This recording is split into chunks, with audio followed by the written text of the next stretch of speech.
అరటి తోట మొత్తం పడిపోయింది, అరట్లు రాసుకెళ్ళారు. దానికే ఇంత మట్టికి అతీబతి లేదు. ఇప్పుడు మోడీ 6 నెలలకు ఒక 2,000 ఇస్తాడు. అవి ఎవరు అడిగారు? అదే ముందు కట్టలనుకో తెచ్చుకుంటాం, ఉపయోగపడతాయి.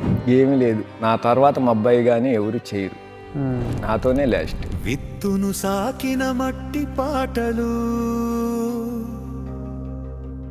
కలుపు కోసిన కొడవలి మాటలు, నేలను తడిపినవా నగాథలు, అన్నం పెట్టిన ఈ రైతు కథలు, మన రైతు కథలు, మన రైతు కథలు, మన రైతు కథలు. ఈరోజు మనం గుంటూరు జిల్లాలో ఉన్న తాడేపల్లి గ్రామంలోని లిల్లీ పూలను సాగు చేస్తున్న రైతు శ్రీనివాసరావు గారిని కలిసి ఈ సాగులో ఉండే సమస్యలు, ఆయన అనుసరించే పద్ధతులు, అలాగే కొన్ని అనుభవాల గురించి తెలుసుకుందాం. నమస్తే అన్న.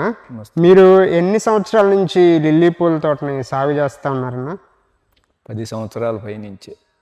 మీరు మొదటి నుంచి ఈ లిల్లీ పూల తోటని సాగు చేస్తున్నారా? ఇంతకుముందు వేరే పంటలు కానీ? అన్ని రకాలు, కంద, కనకాంబరాలు, అరట్లు, లిల్లీలు ఎక్కువ వేస్తాం. వాటితో పోల్చుకుంటే ఈ లిల్లీ పూల తోట సాగు అనేది కష్టంగా ఉంటుందా, లేదా వాటితో పోలిస్తే ఇదే కాస్త సులభంగా అనిపిస్తుందా మిగతా వాటితో పోలిస్తే? మిగతా పోలిస్తే ఇదే కష్టం, కానీ మందులు టయానికి కొట్టాలా. పూస్తే పోతే, లేకపోతే పొనుకుంటుంది ఒక 2-3 నెలలు. సీజన్ బట్టి ఉంటుందా, లేదంటే సంవత్సరం పొడవునా వేసుకోవచ్చు అన్నది? ఎప్పుడైనా వేయచ్చు. సంవత్సరం ఆ నెల ఈ నెల అని లేదు, సంవత్సరం పొడుగు పూలు ఉంటాయి. పండగలు, పెళ్ళిళ్ళప్పుడు కొద్దిగా గిరాకీగా ఉంటుంది. అప్పట్లో పూలు పూస్తే కొద్దిగా ఒడ్డున పడతాం. కాకపోతే మందులు ఎన్ని టైం 4 రోజులకు 5 రోజులకు కొట్టాలి. నాటు లిల్లీ పూలు ఇదివరకు ఉండేవి, ఇప్పుడు నాటు పోయింది, హైబ్రిడ్కి వచ్చింది. ఇప్పుడంతా ఇది హైబ్రిడ్, నాటు కాదు. నాటు కాదు. దానికి దీనికి ఏంటన్న తేడా? నాటుకి అది పూ సన్నగా ఉంటుంది, హైబ్రిడ్ లావుగా ఉంటుంది. ప్రధానంగా ఉండే ఒక సమస్య అంటే ఈ పంట వేస్తే ఇది ఈ సమస్య ఉంటుంది అనిపించేది దీనికి ప్రత్యేకంగా మిగతా వాటితో పోలిస్తే? దీనికి ఎక్కువగా పిండి నల్లి, తేనెబంక, పురుగు ఇవే పడతాయి. తగిమా తెగుళ్ళు పెద్దగా ఉండవు, కానీ ఈ తెగుళ్ళు ఒకటి కంట్రోల్ చేసుకుంటే బాగానే ఉంటుంది. ఎలాంటి పురుగు మందులు, ఎలాంటి ఎరువులు వాడతారు ఒకసారి చెప్తారా? దీనికి ఎక్కువగా పెంట పోగే వాడతాం మేము. ఎరువు కింద మందు కట్టలు తక్కువే. ఇంకా పై మందులు అంటావా, పురుగు మందు, ఇంకా దోమ, పిండి నల్లికి వాటికి మార్చి కొట్టుకోవటం. ఖర్చు కూడా మిగతా వాటితో పోలిస్తే దీనికి ఖర్చు ఎక్కువ ఎలా ఉంటుంది? దీనికే మెయింటెనెన్స్ ఎక్కువ వాటితో పోలిస్తే. కలుపు కానీ, కాడ కొయ్యటం కానీ, కూలోళ్ళు ఎనీ టైం ఉండాలి. మందులు వాడడం కానీ, కొడతాం కానీ. నెలకొచ్చి ఎంత ఖర్చు అవుతుంది అంటే మెయింటెనెన్స్కి? అంటే ఒక ఎకరానికి వచ్చి పూలు పోస్తుంటే మెయింటెనెన్స్ సగం పోయిద్ది. పూయకపోతే ఎదురు పెట్టాలి. పోతున్నాయి అనుకో, సగం పెట్టుబడి, సగం వచ్చిన ఆదాయంలో సగం ఆ మందులకి వాటికి పోయిద్ది, సగం మిగిలిద్ది. ఇట్లా పూయకుండా 4-5 కేజీలు అవుతున్నాయి అనుకో, ఆ నెలల్లో ఎదురు పెడుతుంది. శీతాకాలంలో పూత ఎక్కువ ఉంటుంది, వేసవకాలంలో తక్కువ ఉంటుంది, అట్లా ఏమన్నా ఉంటుంది? దీనికి అలాగే ఉండదు. తంతి తగిలిందంటే ఎప్పుడైనా కానీ గట్టిగా 1-2 నెలలు పోతానే ఉంటుంది. తర్వాత తగ్గిద్ది, మళ్ళీ 10 కేజీలు 5 కేజీలు అట్ట అవుతూ ఉంటాయి. ఏమై ఉండొచ్చు అన్న కారణం? ఎందుకు అలా తగ్గుతాం అంటే వచ్చిన పిల్లక ముదిరి ఏదంతా రికవర్ అయ్యి తన్నాల. ఇంకా అలా కాకుండా ఏదైనా తెగులు పట్టినప్పుడు కూడా డౌన్ అయ్యిద్ది. దాన్ని కంట్రోల్ అయ్యేదాకా అది అట్టాగే ఉంటుంది, తగ్గుతూ ఉంటుంది. ఈ మార్కెట్ పరిస్థితి ఎట్లా ఉంటుందన్న ఈ పూలకి? అంటే ప్రత్యేకంగా ఈ నెలలో రేటు ఎక్కువ పలకడం, పెళ్ళిళ్ళకే ఇటు గిరాకి 300 అమ్మొచ్చు, 500 అమ్మొచ్చు. అది 60 రూపాయలు కూడా అమ్మొచ్చు, 50 రూపాయలు అమ్మొచ్చు, 30-20 అయినా అమ్మిద్ది. ఆ డిమాండ్ని బట్టి, అప్పుడున్న గిరాకీని బట్టి మీకు రేటు పెరుగుతూ ఉంటుంది. పెళ్ళిళ్ళు ఉంటే రేటు పెరిగిద్ది, లేకపోతే 20-30 రూపాయలు అమ్మిన రోజులు కూడా ఉన్నాయి. మీరు డైరెక్ట్గా మార్కెట్కి తీసుకెళ్ళిపోతారా, ఎవరన్నా మధ్యవర్తుల ద్వారా? డైరెక్ట్. మీరే డైరెక్ట్గా వెళ్ళిపోయి అక్కడ హోల్సేల్ ఎవరైతే ఉంటారో వాళ్ళకి అమ్ముతారు, వాళ్ళు రీటైల్గా కస్టమర్కి అమ్ముకుంటారు.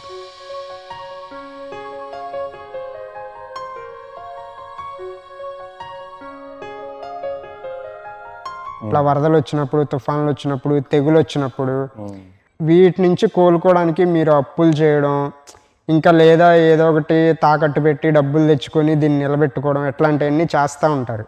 అయితే ఈ పంటకు కూడా ప్రభుత్వం నుంచి ఈ సహకారం ఉంటే బాగుంటుంది అని మీరు ప్రభుత్వం నుంచి ఏమైనా కోరుకుంటున్నారా? పూల తోట మొన్న తుఫాన్ వచ్చింది, అరటి తోట మొత్తం పడిపోయింది, అరకులు రాసుకెళ్ళారు. దానికే ఇంత మట్టికి అతీబతి లేదు.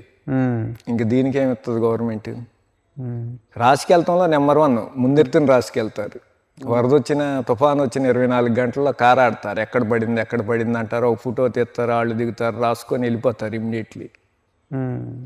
ఇంకా రాసుకెళ్ళినాక ఇంకా మళ్ళీ ఇంకా అటు సైడ్ నుంచి ఏముండదు. అంతకుముందు 2-3 ఫోన్స్ వస్తాయి, పాస్బుక్ తేండి, ఆధార్ కార్డు తేండి, మీ బ్యాంక్ బుక్ తేండి అని.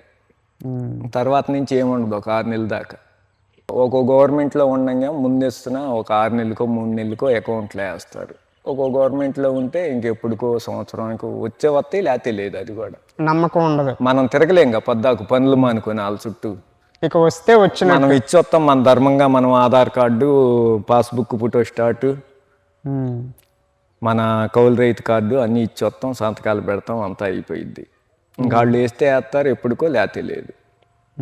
లేకపోతే ఒక 50 మంది ఉన్నారు అనుకో, అందులో ఒక 20 మందికి మమ అనిపిస్తారు, అయిపోయింది. గవర్నమెంట్ మీద ఆధారపడి వ్యవసాయం చేస్తే కష్టమే. సబ్సిడీ ఏమిస్తారు ముందు కట్టలు? సబ్సిడీ ఏడుంది? ఇప్పుడు మోడీ 6 నెలలకు ఒక 2,000 ఇస్తాడు. 2,000 ఈ చంద్రబాబు ఒక 5,000 అన్నాడు. అవి ఎవరు అడిగారు? అడగలేదుగా. ఎకరానికి 6 కట్టలు ఈ సంవత్సరానికి ఫ్రీగా. ఒక్కొక్కళ్ళు 5-6 ఎకరాలు వేస్తారు, 10 ఎకరాలు వేసేవాళ్ళు ఉన్నారు. వేసేదాన్ని బట్టి సంవత్సరానికి ఇదిగో ఎకరానికి 6 కట్టలు.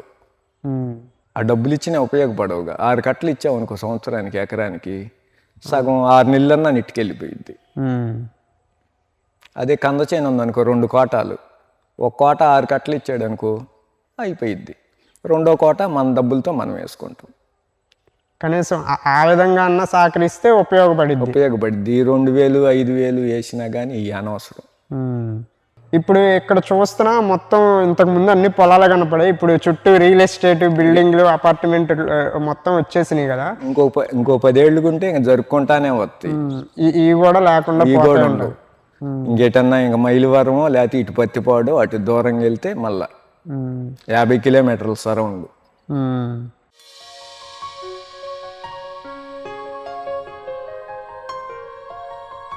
ఆ తర్వాత తరం రాకపోవడానికి ముఖ్య కారణం ఇదే అంటారా? అంటే ప్రభుత్వం నుంచి సరైన సహకారం లేకపోవడం, ఆదాయం అనుకున్న స్థాయిలో లేకపోవడం. ఏమీ లేదు. నా తర్వాత మా అబ్బాయి కానీ ఎవరు చేయరు, నాతోనే లాస్ట్. ఇక్కడ ఈ దగ్గరలో కవుళ్ళు మనం కట్టలేము, అంతా రియల్ ఎస్టేట్ మయం అయిపోతుంది. దిగితే రంగంలో 4-5 ఏళ్ళు చేస్తే ఒక ఏడు కాకపోతే ఒక ఏడు నెట్టిద్ది. 2 సంవత్సరాలు వేసామనుకో సరిపోయిద్ది. మళ్ళీ వాళ్ళు రియల్ ఎస్టేట్కి ఇచ్చామనో ఖాళీ చేయమనో ఏదో జరుగుతూ ఉంటుంది. ఇక నెక్స్ట్ జనరేషన్ ని తీసుకురావాలన్న ఆలోచన కూడా ఎవరికి ఉండదు. మనమే ఇంత నరకం అనిపించాం, మళ్ళీ వాళ్ళని ఎందుకు ఈ బురదలో వేసి తొక్కియటం అనిపిస్తుంది మనకు కూడా. వాళ్ళు చేయలేరు. ఇన్ని సమస్యల్లో ఈ వ్యవసాయం చేస్తూ ఉంటారు, కష్టాలు నష్టాలు ఉంటాయి. దీన్ని వదిలేసి వేరే ఏదో పని చూసుకుందాం అని ఎప్పుడు అనిపించలేదా? అలవాటైన పేనం వీటిల్లోనే నష్టమో లాభమో ఇదే కొట్టుకుంటూ వెళ్తాం, కానీ ఊరుకోము. మళ్ళా మన నెక్స్ట్ వేయాలనిపిస్తుంది.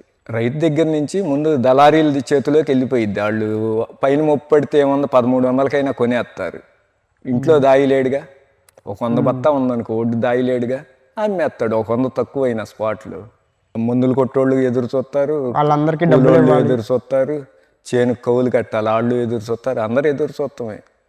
కష్టం నష్టం ముందు అమ్మేసి ఇవన్నీ వాళ్ళని ఒడ్డెక్కిస్తే చాలు. మనం తిన్నా తినపోయి నువ్వు అడగడు కదా. ముందు వాళ్ళందరూ క్లియర్ అయిపోతే మిగిలితే లేకపోతే లేదు. అలవాటైన పోయిన కాడే ఎత్తుక్కోవాలని వదలం. అది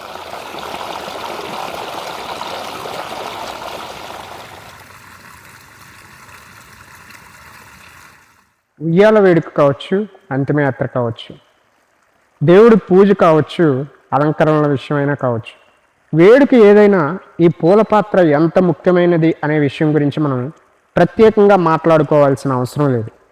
ఇలాంటి ఎంతోమంది రైతుల శ్రమ అనుభవం లేనిదే ఈ పూల సువాసనలను ఆస్వాదించడం అంత తేలిగ్గా సాధ్యమయ్యే విషయం కాదు. ఈ వీడియో గురించి మీ అభిప్రాయాలను కమెంట్ చేయండి. తర్వాత వీడియోలో మరో రైతన్న కథతో కలుద్దాం. ధన్యవాదాలు.